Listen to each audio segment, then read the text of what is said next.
नमस्कार, आप देख रहे हैं चलिए वहां खबर, जहां आपके साथ मैं हूं शुभ्रा सुमन। देश की दो बड़ी पार्टियां यानी बीजेपी और कांग्रेस दोनों में मंथन का दौर चल रहा है। दोनों ही पार्टियां 2022 के विधानसभा चुनाव की तैयारी कर रही हैं। खासतौर से यूपी की लड़ाई बहुत बड़ी है, इसीलिए हलचल भी सबसे ज्यादा वहीं है। इस बीच यूपी की सियासी सरगर्मी बढ़ गई है क्योंकि सीएम योगी दिल्ली में हैं। अमित शाह के अलावा पीएम मोदी और जेपी नड्डा से उनकी मुलाकात के बड़े सियासी मायने निकाले जा रहे हैं। लेकिन यूपी के अलावा पश्चिम बंगाल को लेकर भी बीजेपी में विचार मंथन का दौर लगातार चल रहा है। चर्चा इस बात की है कि ममता बनर्जी को सियासी बिसात पर मात देने के लिए बीजेपी के आला नेता रणनीति बना रहे हैं। इन सब के बीच खबर पार्टी में अंदर खाने खींचतान की भी है। घमासान कांग्रेस में भी मचा हुआ है। 2022 चुनावों की तैयारी तो दूर की बात है, कांग्रेस के सामने फिलहाल कुनबे को बचाने का संकट फिर से एक बार खड़ा हो गया है। कांग्रेस नेतृत्व को लेकर सोनिया गांधी को चिट्ठी लिखने वाले जितिन प्रसाद तो बीजेपी के पाले में चले गए, लेकिन उनके जाते ही कांग्रेस में संगठन और नेतृत्व का सवाल फिर से खड़ा हो गया है। और ये चुनौती उस वक्त आई है जब पंजाब और राजस्थान में तलवारें खिंची हुई है। सचिन पायलट लगातार बगावत का संकेत दे रहे हैं। उधर पंजाब में कैप्टन अमरिंदर सिंह हैं, उनके सामने सिद्धू डटे हुए हैं। सियासी गलियारों में आज की इन सभी बड़ी खबरों को समझेंगे, लेकिन शुरुआत करते हैं सीएम योगी के दिल्ली दौरे से। यूपी में विधानसभा चुनाव को लेकर सियासी पारा अभी से चढ़ा हुआ है।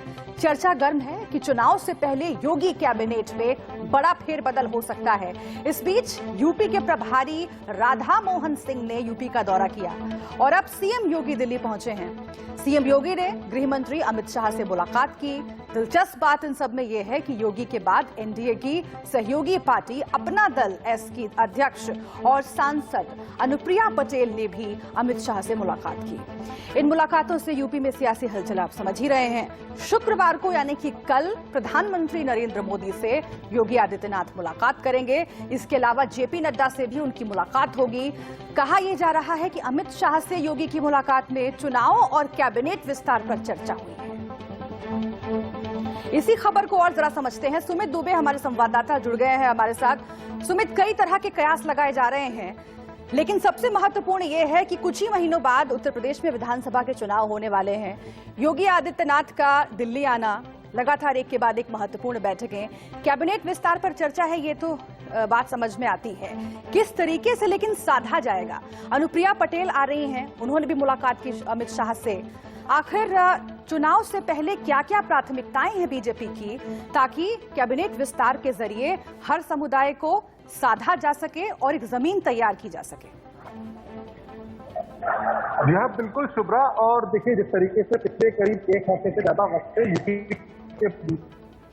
यूपी में कैबिनेट विस्तार या मंत्रिमंडल में फेरबदल की जो बातें चल रही थी, उसको शुरुआत में बीजेपी की तरफ से नकारा जा रहा था, खासतौर से यूपी में। लेकिन आज जब योगी आदित्यनाथ ने दिल्ली का दौरा किया और आते ही सबसे पहले गृह मंत्री अमित शाह से मुलाकात की, उनका पूरा शेड्यूल है जिससे प्रधानमंत्री से उनकी मुलाकात होनी है और कल और उसके बाद जेपी नड्डा से मुलाकात होनी है, तो इससे इन प्रयासों पर विराम लग गया है कि कैबिनेट विस्तार नहीं हो रहा है।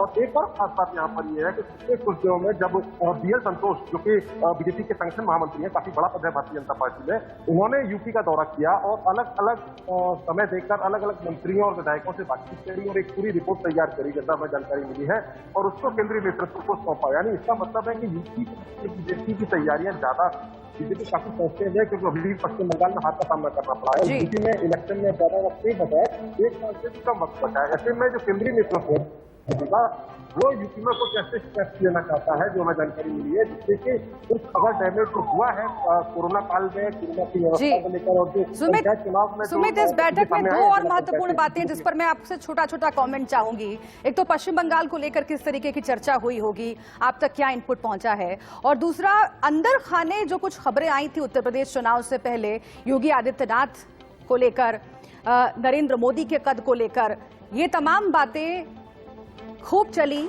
सुर्खियां भी बटोरी, लेकिन जो तस्वीर हम आज देख रहे हैं, क्या इसका जुड़ाव उन अटकलों से भी है, उन खबरों से भी है जो लगातार बीजेपी के अंदर खाने कुछ सुगबुगाहट को लेकर जताई जा रही थी? जी हाँ, बिल्कुल शुभ रहा, क्योंकि पिछले करीब 10 से 15 दिन के भीतर यानी 2 हफ्ते के भीतर बीजेपी ने काफी गतिविधियां हुई हैं उत्तर प्रदेश में खास तौर से, और उसको पहले नकारा जा रहा था, लेकिन आज के योगी आदित्यनाथ के इस दौरे ने उन खबरों को एक तरीके से इतिहास से उनको एक तरीके से पुष्ट कर दिया है। सबसे बड़ी बात यहाँ पर कही जा रही थी, जो रिटायर्ड IAS ऑफिसर है एक शर्मा, जिनको प्रधानमंत्री नरेंद्र मोदी का करीबी माना जाता है, उनका यूपी जाना, विधान परिषद का सदस्य बनना, और जो कयास थे मंत्रिमंडल में स्थान दिया जाएगा लेकिन नहीं मिल रहा था, तो कई ऐसी सारी बातें थी जिसको लेकर कयास चल रहे थे कि क्या योगी आदित्यनाथ और जो सेंट्रल लीडरशिप है बीजेपी की, दोनों एक ही पेज पर नहीं है, यानी दोनों की सहमति नहीं है कुछ मुद्दों पर, ऐसी बातें थी। इसके अलावा काफी बड़ा असंतोष था भारतीय जनता पार्टी के MLAs में और मंत्रियों में, जिसकी बानगी हमने देखी थी कोविड-19 की जो सेकंड लहर आई थी, उसमें हमने देखा था किस तरीके से ब्रजेश पाठक जैसे मंत्री हैं जिन्होंने खुलेआम चिट्ठी लिखी थी कि अधिकारी उनकी बात नहीं सुन रहे हैं। कई और सांसद थे जिन्होंने खुलेआम मीडिया के सामने आई वीडियो बनाई, अपनी बात रखी कि पूरे कोरोना की सेकंड लहर के दौरान उनकी बात नहीं सुनी जा रही है, अधिकारी उनकी बात नहीं सुन रहे हैं। ये एक असंतोष था जिसको भापने के लिए कितना गहरा असंतोष है, ये संतोष है, और उसके बाद ही ये पूरी कवायद हो रही है। चुनाव से पहले रणनीति बनाने के लिए बीजेपी जानी जाती है, और उस रणनीति के मद्देनजर बहुत सारे ऐसे कारक हैं, बहुत सारे फैक्टर हैं जिन पर एक एक करके चर्चा हो रही है। कल का दिन बहुत महत्वपूर्ण रहने वाला है, आप नजर बना के रखिएगा। बहुत शुक्रिया आपका सुमित फिलहाल इस पूरी जानकारी के लिए। यूपी चुनाव से पहले बीजेपी में मंथन का दौर तो है ही, कांग्रेस अपना जख्म सहला रही है। पार्टी के कद्दावर नेता जितिन प्रसाद पार्टी छोड़ गए हैं। इसके साथ ही यूपी में पुराने ब्राह्मण वोट बैंक को फिर से हासिल करने की कांग्रेस की योजना को एक झटका लगा है। यूपी में हाशिए पर जा चुकी कांग्रेस प्रियंका गांधी की अगुवाई में उठ खड़ी होने का दावा कर रही है, लेकिन जिस तरह जितिन प्रसाद पार्टी छोड़ गए हैं, उससे नेताओं और कार्यकर्ताओं को जरूर निराशा होगी। अब सवाल यह है कि इस निराश मनस्थिति से कांग्रेस को कौन उबारेगा? यूपी में कांग्रेस कहां पर खड़ी है, आज ये बड़ा सवाल है। लेकिन संकट सिर्फ यूपी का ही नहीं है। जितिन के जाने के बाद कांग्रेस के सामने एक पुराना संकट फिर से खड़ा हो सकता है। जितिन प्रसाद कांग्रेस के 23 नेताओं में शामिल थे जिन्होंने संगठन में बदलाव और नेतृत्व को लेकर सोनिया गांधी को चिट्ठी लिखी थी। जितिन के जाने के बाद कपिल सिब्बल ने फिर वो मुद्दा उठा दिया है। पार्टी के कई नेता मान रहे हैं कि जितिन प्रसाद का जाना पार्टी के लिए बड़ा नुकसान है। सवाल ये है कि क्या अब भी कांग्रेस चेतेगी? सुनते हैं पहले कि बीजेपी नेता हो चुके जितिन प्रसाद ने क्या कहा है। इन सब के बीच जितिन के पार्टी छोड़ने पर कांग्रेस नेताओं की जो प्रतिक्रिया है वो भी आपको सुननी चाहिए। हालांकि कुछ नेताओं ने खुलकर कहा है कि इससे पार्टी को नुकसान होगा, लेकिन कपिल सिब्बल ने बेलाग लपेट ये कहा है कि कांग्रेस के लिए बदलाव का ये वक्त है। सुनिए।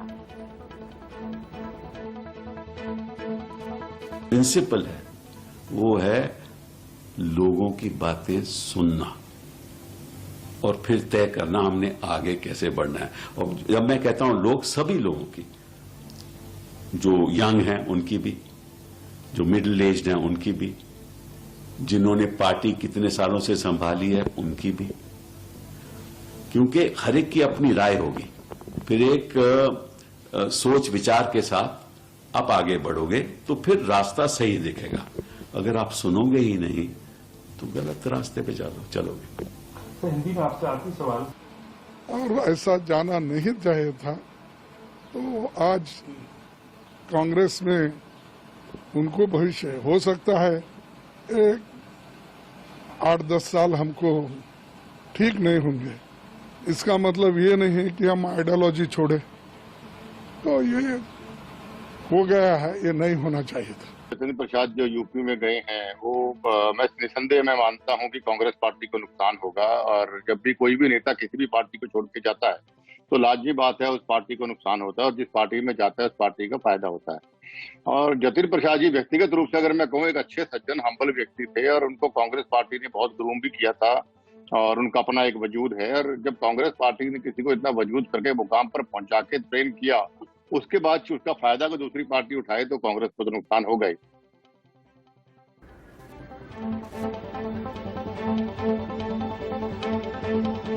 इस बीच हमारे साथ हमारे दो सहयोगी जुड़े हुए हैं, रजत राकेश टंडन और अजीत मंडोला हमारे साथ जुड़ गए हैं। रजत, मैं पहले आपके पास आती हूं। आपने जितिन प्रसाद से आज बातचीत भी की है और इस पूरे मसले को बेहतर समझते हैं। लेकिन सवाल यहां पर यह है कि चुनाव से पहले नेताओं का दल बदलना, इस तरफ से उस तरफ जाना, ये बहुत आम सी बात है। पश्चिम बंगाल में भी हमने देखा और पहले भी देखते रहे हैं। नेताओं को अचानक ये आभास होता है कि मैं एक दल में सेवा नहीं कर पा रहा हूं, मुझे दूसरे दल में जाना चाहिए। यही हालत जितिन प्रसाद के केस में दिख रही है। लेकिन कांग्रेस में सिर्फ यही मामला नहीं है, क्योंकि एक लंबे वक्त से जो अलगाव की परिस्थिति बनी हुई है, लंबे वक्त से जो मतभेद बना हुआ है, खासतौर से नेतृत्व में और जो कुछ वरिष्ठ नेता हैं उनके बीच में, वो अब गहराता चला जा रहा है। और उसी की कड़ी में हेमंत बिस्व शर्मा से लेकर के हम सिंधिया देखें और अब जितिन प्रसाद को देखें। ऐसे में कपिल सिब्बल ने आज जो कहा है वो कितना महत्वपूर्ण है। उन्होंने फिर से एक बार ये कहा है कि ये बदलाव का वक्त है कांग्रेस पार्टी के लिए। बिल्कुल, देखिए, और अभी नहीं, आप याद करिए वो कांग्रेस वर्किंग कमेटी की बैठक जिसमें जो जितने वरिष्ठ नेता थे सब नाराज थे और सिब्बल भी नाराज थे। सिब्बल ने यहां तक कह दिया था कि कांग्रेस को आदत हो गई है चुनाव हारने की, जीतने की आदत नहीं है। उसी चीज को रिट्रेट किया है कपिल सिब्बल ने और साफ तौर पर कहा है कि आपको बदलाव करना पड़ेगा। और जो G23 के नेता थे, उसमें चाहे गुलाम नबी आजाद हो, जितिन प्रसाद ने भी साइन किया था, मनीष तिवारी, मुकुल वासनिक, कपिल सिब्बल, एक लंबी चौड़ी फेरिस्त थी। उन सब ने इस बात के लिए पहले आगाह किया था, 5 राज्यों के चुनाव से पहले बता दिया था आप चुनाव नहीं जीत पाएंगे, लीडरशिप की क्राइसिस है, फुल टाइम कांग्रेस अध्यक्ष नहीं है, संगठन को ओवरऑलिंग की जरूरत है, आप पब्लिक से डिस्कनेक्ट हो चुके हैं। ये सारी चीज पिछले 8-10 महीनों से शुभ्रा पब्लिक डोमेन में है। ऐसा नहीं कि सिर्फ पार्टी फोरम बात हुई, पब्लिक डोमेन में नेता बोलते आए और खामियाबा देखिए 5 राज्यों का चुनाव कांग्रेस गायब। आज जितिन प्रसाद छोड़ के गए हैं, राजस्थान में सचिन पायलट से दिक्कत है और अब पंजाब में आप देखिए अंदरूनी कलह है। तो ये जो सॉर्टिंग आउट मैटर है कि कैसे हाउस को ऑर्डर में रखा जाए, कैसे अध्यक्ष का एक वजूद हो जो लीड करे पार्टी को और लोगों पर उसका विश्वास हो, आइडियोलॉजिकल डिफरेंस जो हो गया है और कनेक्ट जो जनता से टूट गया है। क्योंकि अब आप देखिए कांग्रेस के आप चुनाव नहीं जीत पा रहे। जितिन प्रसाद के साथ भी एक ये दिक्कत थी, बैक टू बैक 3 चुनाव हारे थे, तो एक दिक्कत हो गई, आप चुनाव जीतेंगे कैसे। और ये फीलिंग कांग्रेस के उन नेताओं में है जो यूपीए 1 यूपीए 2 में मिनिस्टर्स, कैबिनेट मिनिस्टर्स रहे, उन लोगों में है जो जनरल सेक्रेटरीज, इंचार्जेस है, कांग्रेस वर्किंग कमेटी के मेंबर्स हैं। तो ये कहना कि एक डिस्कनेक्ट है और उसी वजह से एक भ्रम का माहौल है और लोग पार्टी छोड़ के जा रहे हैं। जी, जब मर्ज का इलाज ना किया जाए तो वो नासूर बन जाता है और यही पार्टी के साथ हो रहा है, कांग्रेस के साथ। मैं अजीत आपके पास आऊंगी, उससे पहले एक बेहद महत्वपूर्ण बात, जितिन प्रसाद के पार्टी छोड़ने पर हरीश रावत ने क्या कहा है, ये भी आपको सुनना चाहिए। सुनिए, वापस लौटते हैं चर्चा पर। दुखद है, दुर्भाग्यजनक है मेरे लिए तो उनका भाजपा में जाना एक बड़े चांटे के समान है, मगर बहुत तकलीफ हुई। जिस पार्टी में उनका सारा परिवार रहा, जिस और उस पार्टी को रीजनल पार्टी कहना और जिस पार्टी के विरोध में उनके पिताजी सब लोग हमेशा लड़े खड़े रहे कांग्रेस की सिपाही के तौर पर, उस पार्टी को छोड़ करके उस बीजेपी में जाना जिसके साथ हमेशा वो लड़े, तो मुझे ताजुब है। तो अलग अलग तरह की प्रतिक्रियाएं आ रही हैं कांग्रेस पार्टी के भीतर से। पंजाब का चूंकि जिक्र हमने किया, इसलिए बात उसकी भी कर लेते हैं। पंजाब में भी कम बड़ा संकट नहीं है।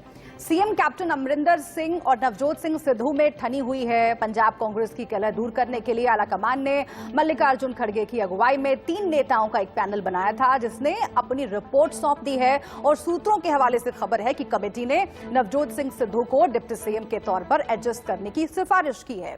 लेकिन सवाल अब यहां पर यह है कि अगर ऐसा किया भी जाता है तो क्या पंजाब कांग्रेस की कलह दूर हो जाएगी? अगर दूर हो जाती है तो क्या ये देर तक ये स्थिति बनी रहेगी? कैप्टन अमरिंदर क्या सिद्धू के साथ काम कर पाएंगे? सिद्धू क्या उनके साथ काम कर पाएंगे? पंजाब कांग्रेस के हालात देखते हुए ऐसा फिलहाल तो मुमकिन नहीं लगता।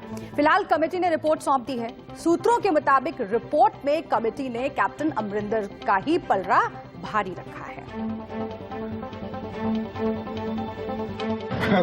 कोई फाइनल रिपोर्ट में क्या लिखा गया है कह सकते हैं कि जो रिपोर्ट है वस्तुस्थिति क्या है, तो कॉन्फिडेंशियली जो हमको पूछा गया है और लोगों से हमने जो पूछा है उस आधार पर रिपोर्ट आता है।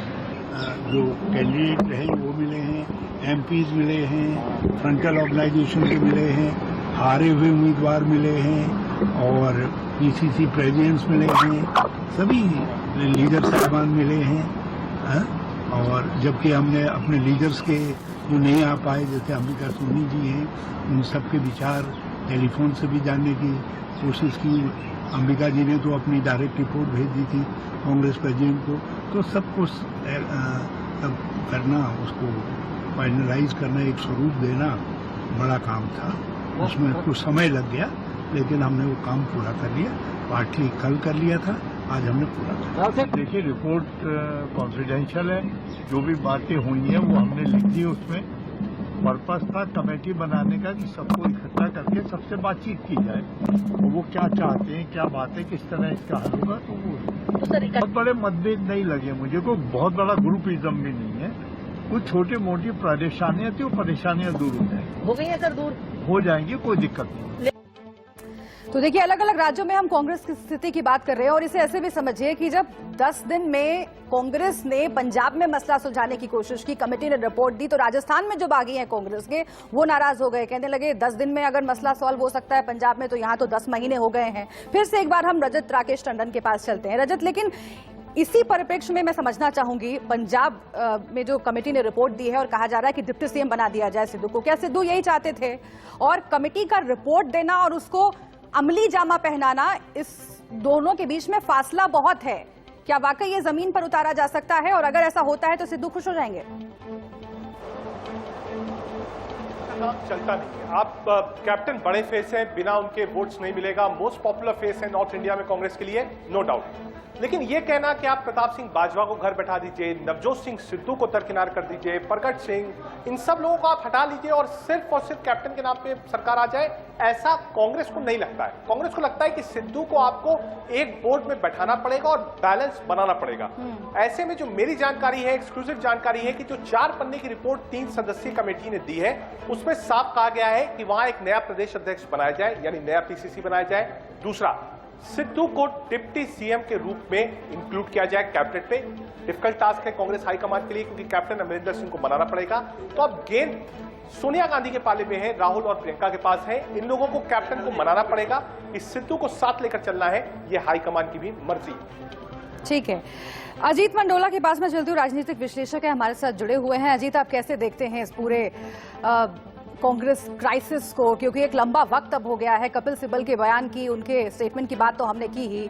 प्रमोद कृष्णम ने फिर से वो राग छेड़ दिया है कि जतिन प्रसाद नहीं जाते अगर प्रियंका गांधी के हाथ में कमान होती। आखिर कैसे सुलझाएगी कांग्रेस इस मसले को, और खासतौर से तब जब यूपी इलेक्शन कुछ ही महीने दूर हैं? कांग्रेस आज के दिन में बहुत भ्रम की स्थिति में है और बड़ा दुर्भाग्य इस कांग्रेस का। 135 साल पुरानी पार्टी है और ये करीब 2 साल से अपना सेनापति तय नहीं कर पा रही। सेनापति है पार्टी का, कोई स्थायी सेनापति नहीं है पार्टी का। बिना सेनापति की पार्टी चल रही है और जब ये हालत पार्टी में, जब सेनापति का फैसला जब पार्टी नहीं कर पा रही है, तो इसीलिए आज ये राज्यों की स्थिति बनी हुई है। लेकिन मेरा ये कहना है कि अगर आप देखेंगे, आपने आज शुरू में जब खबर चलाई तो उत्तर प्रदेश बीजेपी की घटनाक्रम को आपने बताया कि उत्तर प्रदेश में बीजेपी के हालात बहुत अच्छे नहीं है, जबकि बीजेपी एक बहुत अनुशासनात्मक पार्टी है और बीजेपी का जो केंद्रीय नेतृत्व है शायद अब तक का सबसे मजबूत नेतृत्व है, जिसके आगे कोई कुछ नहीं बोल सकता है। लेकिन उसके बावजूद भी उसको इतनी मशक्कत करनी पड़ रही है कि कैसे उत्तर प्रदेश में फिर से सरकार को वापस लाया जाए। लेकिन कांग्रेस में इसके उलट है। कांग्रेस में हमेशा से कल्चर रहा है, एक संस्कृति रही है टकराव की, और कांग्रेस का जो केंद्रीय नेतृत्व रहा है उसने हमेशा हर राज्य में 2-2, 3-3 गुट बना के रखे हैं। लेकिन वो गुट पहले इतने प्रभावशाली नहीं होते थे, जब वो इंदिरा जी का जमाना हो, राजीव गांधी का जमाना रहा हो। लेकिन अब जब से ये कह सकते हैं कि एक सोनिया गांधी के पास कमान आई, या जब उसके बाद जब यूपीए की सरकार चली गई, उसके बाद से थोड़ा सा कांग्रेस की स्थिति गड़बड़ हुई है। और जो राहुल गांधी जिन्होंने जब से कांग्रेस, राहुल गांधी के नेतृत्व पर पहले भी सवाल खड़े हो चुके हैं, लेकिन इस बार जो हालात बने हैं क्या वो पहले से अलग हैं, ये जानने के लिए मैं आऊंगी आपके पास। लेकिन इस बीच राजस्थान का जिक्र कर लेना बहुत जरूरी है। कांग्रेस के लिए राजस्थान में एक बड़ा झटका है। फिर से एक बार पायलट लगातार बागी तेवर दिखा रहे हैं। आपको पिछले साल का मसला याद होगा कि कैसे हाई प्रोफाइल ड्रामा हुआ था। फिर से एक बार पायलट ने बागी तेवर दिखाने शुरू किए हैं। नाराजगी इस बात पर है कि उनके गुट के नेताओं को 10 महीने बाद भी मंत्रिपरिषद में जगह नहीं दी गई। पिछले साल पायलट गुट ने जब बगावत की थी तो मुझे कुछ मुद्दों को उठाया था, उसे लेकर सुलह कमेटी बनी थी, लेकिन अभी तक उसकी रिपोर्ट नहीं आई है। कहा जा रहा है कि हैरत की बात नहीं होगी अगर सचिन पायलट जितिन प्रसाद की तरह इस बार पाला बदल लें। पायलट गए तो राजस्थान की गहलोत सरकार खतरे में आ जाएगी। बताया जा रहा है कि सचिन पायलट के सरकारी आवास पर उनके सबसे खास 8 विधायकों की आज बैठक हुई है। इस बैठक के राजनीतिक मायने निकाले जा रहे हैं। 11 जून को राजेश पायलट की पुण्यतिथि भी है। कहा जा रहा है कि पुण्यतिथि की तैयारियों के पायलट और उनके समर्थक शक्ति प्रदर्शन इसके जरिए कर सकते हैं ताकि कांग्रेस नेतृत्व को साफ संकेत दिया जा सके। खबर यह भी आई है कि गहलोत और कांग्रेस आलाकमान डैमेज कंट्रोल में जुटा हुआ है।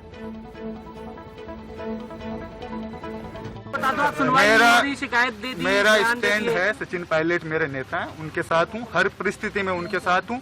राजनीतिक जीवन जो 5 साल उनके साथ रह के मैंने संघर्ष करा, आज विधायक के तौर पर एक आम आदमी, एक फौजी का बेटा यहाँ खड़ा है, तो पार्टी के साथ साथ सचिन पायलट ने मुझे टिकट दिया, सचिन पायलट ने मुझे चुनाव में लड़ने के लिए हौसला दिया। हर तरीके से 5 साल जब मैं कुछ अन्वेषण का अध्यक्ष हट गया था, उसके बाद उन्होंने राजनीति 5 साल मेरी जिंदा रखी। मैं हर परिस्थिति में, कोई भी राजनीतिक परिस्थिति बने, उसमें सचिन पायलट के साथ था, हूं और रहूंगा। इस बीच हमारे साथ मनु शर्मा जुड़ गए हैं, हमारे रेसिडेंट एडिटर। मैं उनके पास जाऊंगी। अजीत मंडोला भी लगातार जुड़े हुए हैं, लेकिन मनु शर्मा जी, ये पूरा राजस्थान का जो मामला है वो भी कांग्रेस सुलझा नहीं पा रही है और वहां पर जो नेता हैं वो भी नाराज हो गए कि 10 दिन में अगर पंजाब सुलझाया जा सकता है तो 10 महीने हो गए। ये जो स्टाइल है, जो वर्किंग स्टाइल है कांग्रेस का, कमेटी क्यों बनाई गई थी अगर उसकी सुनवाई ही नहीं हुई? और ऐसे में सचिन पायलट के सामने अब क्या रास्ता बचता है? क्या वाकई वो जितिन प्रसाद की राह पर है?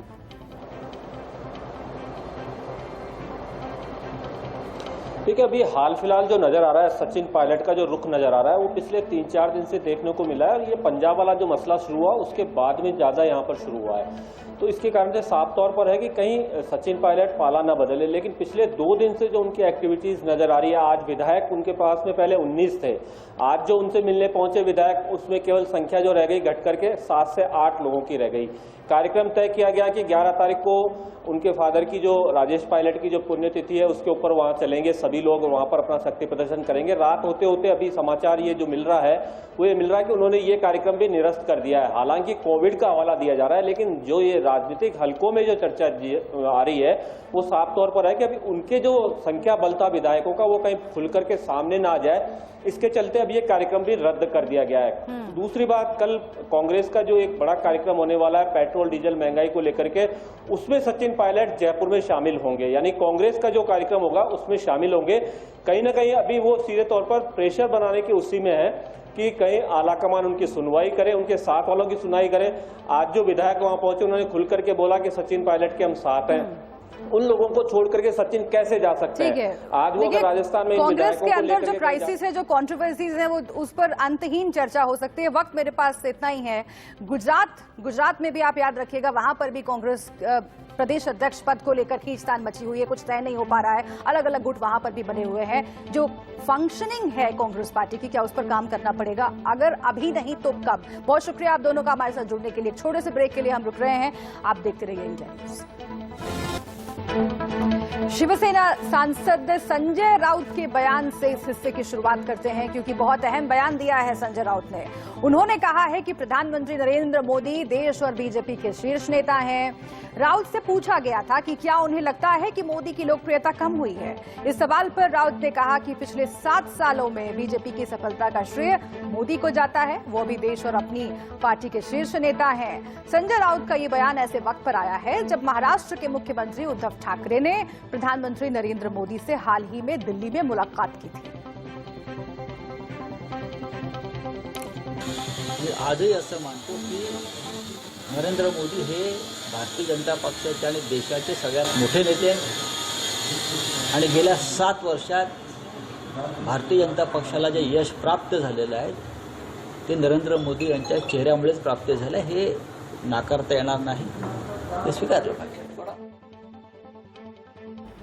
संजय राउत का बयान सुना आपने, अगर उसको हिंदी में ट्रांसलेट करें तो यही कह रहे थे कि नरेंद्र मोदी अपनी पार्टी के और देश के शीर्ष नेता हैं। 7 सालों में अपनी पार्टी को शिखर पर पहुंचाने का श्रेय जाता है। ये तमाम बातें संजय राउत ने कही है, हम आपको दिखा भी रहे हैं ताकि समझ सके आप कि सियासत कैसे बदल रही है महाराष्ट्र के अंदर। और ये बयान ऐसे वक्त में आया है संजय राउत का जब प्रधानमंत्री नरेंद्र मोदी से उद्धव ठाकरे ने मुलाकात की। हालांकि उन्होंने ये कहा कि औपचारिक मुलाकात थी, क्यों नहीं मिल सकते, क्या मैं नवाज शरीफ से मिलने गया था, इस तरीके की बातें भी उन्होंने मीडिया के सामने कही।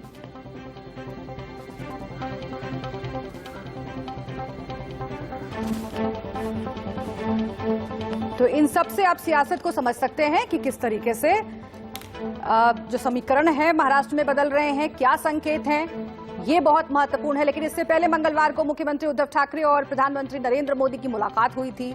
जैसा कि मैंने बताया, उद्धव ठाकरे ने कहा कि वो राजनीतिक रूप से साथ नहीं है, लेकिन इसका ये मतलब नहीं है कि रिश्ता खत्म हो गया है। सुन लीजिए।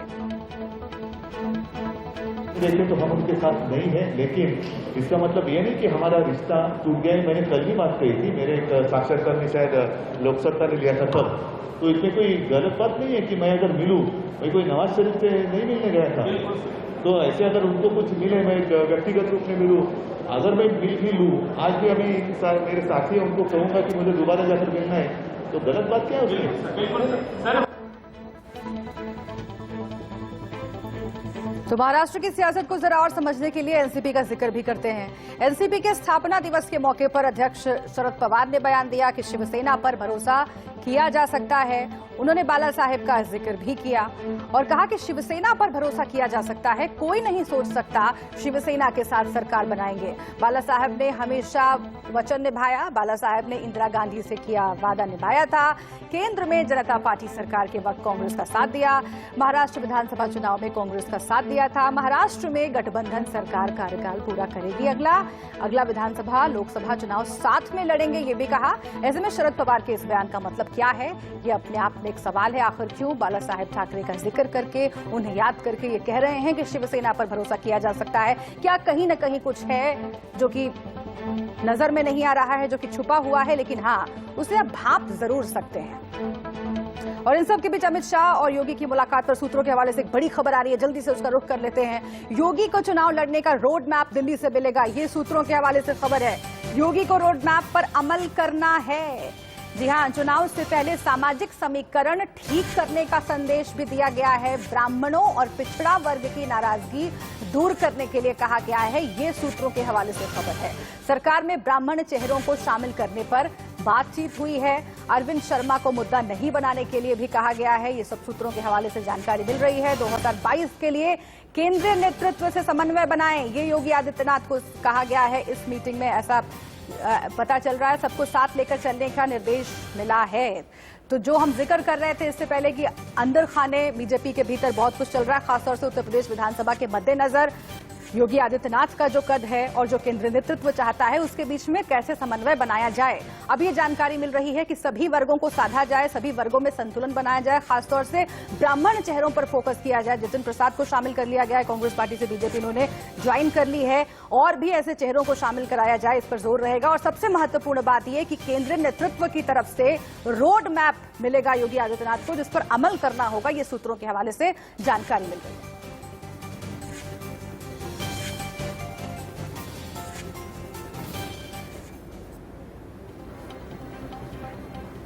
अब एक और अहम खबर का हम रुख करते हैं। जम्मू कश्मीर के उपराज्यपाल मनोज सिन्हा और केंद्रीय गृह मंत्री अमित शाह के बीच में मुलाकात के बाद केंद्र शासित प्रदेश में बड़े राजनीतिक बदलाव की सगबगाहट तेज हो गई है।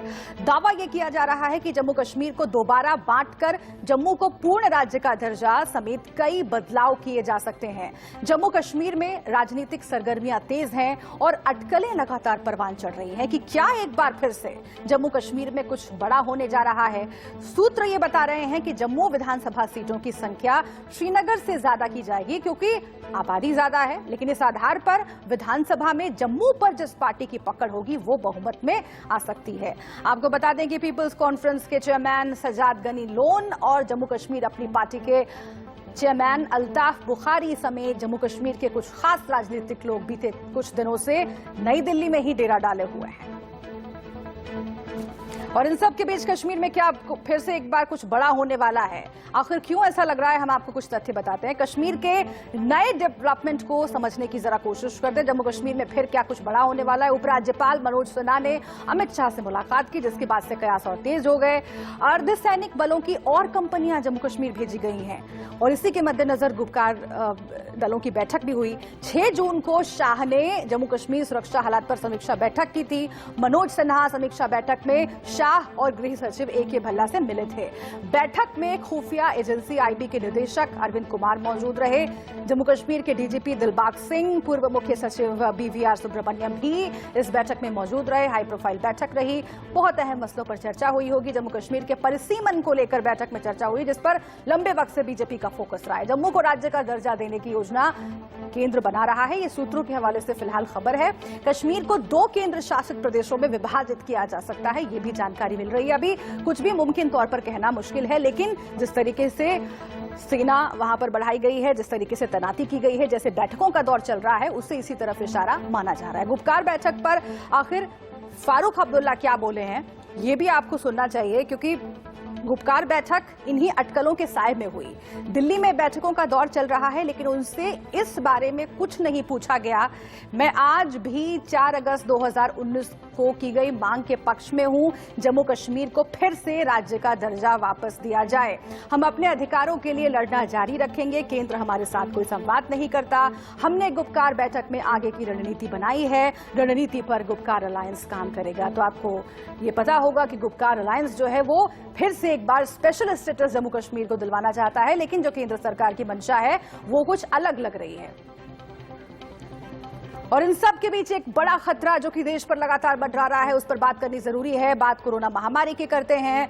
देश में कोरोना की रफ्तार कम होने के बाद अनलॉक का सिलसिला जारी है, लेकिन अनलॉक में पाबंदियों में छूट मिलते ही लोगों की बेफिक्री बढ़ने लगी है। लोग कोरोना का डर भूल गए हैं, गेट टुगेदर कर रहे हैं, एक दूसरे से मिल रहे हैं। बाजारों से लेकर सार्वजनिक स्थानों पर भारी भीड़ बढ़ गई है। सोशल डिस्टेंसिंग की धज्जियां उड़ाई जा रही हैं। अलग अलग जगहों से तस्वीरें आ रही हैं। मास्क नहीं पहन रहे हैं लोग, और ऐसा वो लोग कर रहे हैं जिन्होंने कोरोना की सेकेंड वेव को नजदीक से देखा है। अनलॉक में अगर ऐसे ही हालात रहे तो वो दिन दूर नहीं जब अनलॉक को फिर से एक बार लॉकडाउन में बदलना पड़ सकता है। ये कुछ तस्वीरें हम आपको देख रहे हैं, अलग अलग शहरों की तस्वीरें आप देखिए। और सबसे महत्वपूर्ण यही है कि आपको लापरवाही नहीं करनी है, एहतियात बरतना है। मैं कश्मीरी गेट पे खड़ा हूं और आपको बता दें कि आज यानी वेडनेसडे के दिन जो नंबर ऑफ केसेस हैं कोरोना के और पॉजिटिविटी रेट है, दोनों मंगलवार से ज्यादा है। आज आपको बता दें कुल 337 केसेस रजिस्टर हुए हैं और साथ जो पॉजिटिविटी रेट है वो 0.40% रिकॉर्ड हुआ है और मंगलवार को यही फिगर 316 और पॉजिटिविटी रेट 0.41% रिकॉर्ड हुआ था।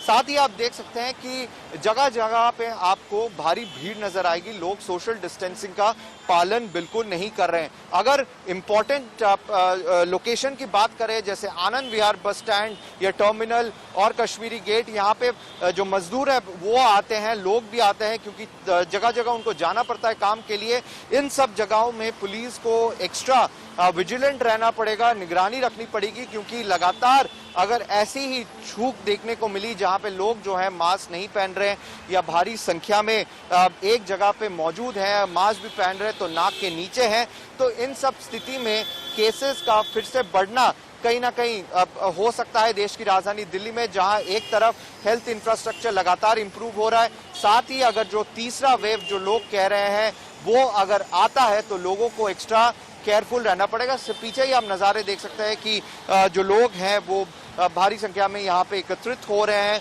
कुछ मास्क नहीं पहन रहे, कुछ कैमरा में देख के मास्क पहन रहे, ये आप सामने देख सकते हैं मास्क नहीं है। वहाँ पे एक आदमी है फोन पे बात करते हुए, उनके मुंह पे मास्क नहीं है। तो लगातार लोग यहाँ पे जो लापरवाही बरत रहे हैं, इससे जूझना पड़ेगा देश की राजधानी लोगों को।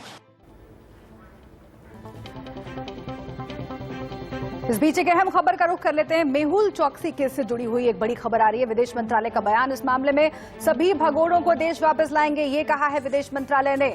हमारे प्रयास लगातार जारी हैं, विदेश मंत्रालय की ओर से ये बयान दिया गया है और कई जानकारों की ओर से ये भी अंदाजा लगाया गया है कि बस कुछ ही दिनों की बात है, मेहुल चौकसी वापस लाने की जो कोशिश चल रही है उसमें कामयाबी मिल जाएगी। ये बड़ी खबर आपको हम बता रहे हैं। विदेश मंत्रालय ने कहा है कि जितने भी भगोड़े हैं, भ्रष्टाचार देश में करते हैं, नुकसान देश का करते हैं और बाहर चले जाते हैं, वहां पर छिप जाते हैं, भगोड़ों को वापस लाने का काम लगातार हो रहा है और जल्दी ही मेहुल चौकसी को वापस लाया जाएगा। All efforts to bring fugitives to face justice in India. As regards the specific case of Mehul Choksi, I don't have any particular update this week. He remains in the custody of Dominican authorities and certain legal proceedings are underway. As for Nirav Modi, you are aware that on April 15 this year, UK Secretary of State had ordered his extradition to India. We understand Nirav Modi is seeking to appeal against this decision.